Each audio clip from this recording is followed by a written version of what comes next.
99% of people are not willing to do what it takes to make their dreams come true.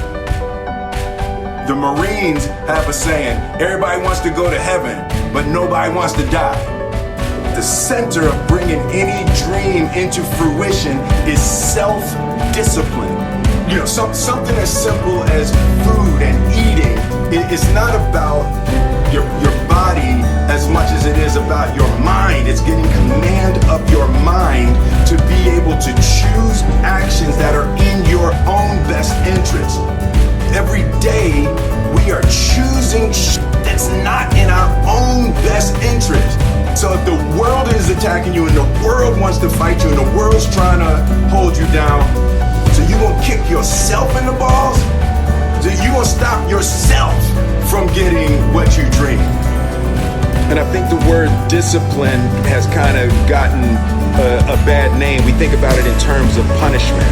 I'm not talking about discipline in that way. I'm talking about discipline in the sense that you forego immediate pleasure for the exchange of long-term self-respect. I believe that self-discipline is the definition of self-love. That when you say that you love yourself, that means that you have behavior towards yourself that is loving.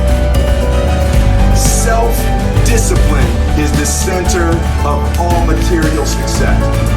You cannot win the war against the world if you can't win the war against your own mind.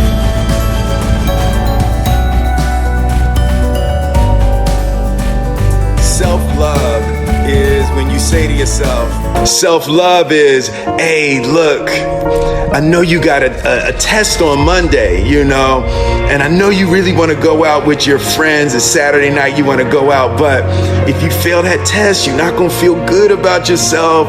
You know, I love you too much to let you go out tonight.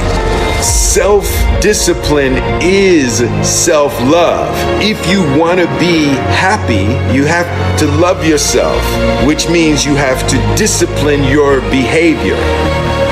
The road to sustained happiness is through disciplining your behavior. We tend to base our self-esteem on what other people think. And that's not really self-esteem. Self-esteem is supposed to be how we feel about ourselves. And I was just saying how dangerous it is to allow other people to determine how you're going to feel about you. And it's kind of like looking into a broken mirror. You're going to look in a broken mirror and then change your face to try to look good in this defiled, busted, broken mirror. And it just, other people's opinions is a really way to determine how we feel about ourselves.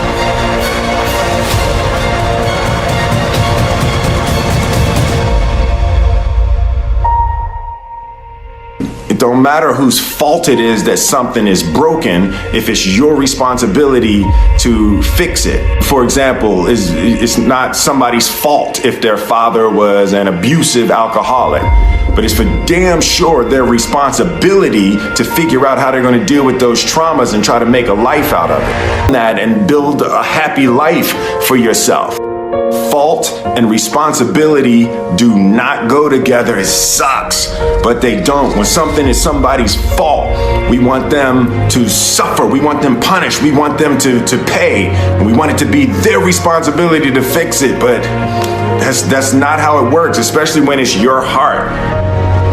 Your heart, your life, your happiness is your responsibility and your responsibility alone.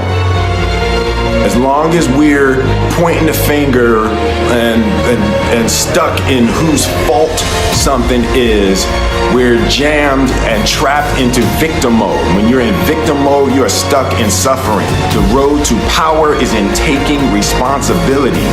Your heart, your life, your happiness is your responsibility and your responsibility alone. You can make a person smile, you can make a person feel good, you can make a person laugh. But whether or not a person is happy is deeply and totally and utterly out of your control. The prerequisite for spending time with any person is that they nourish and inspire you.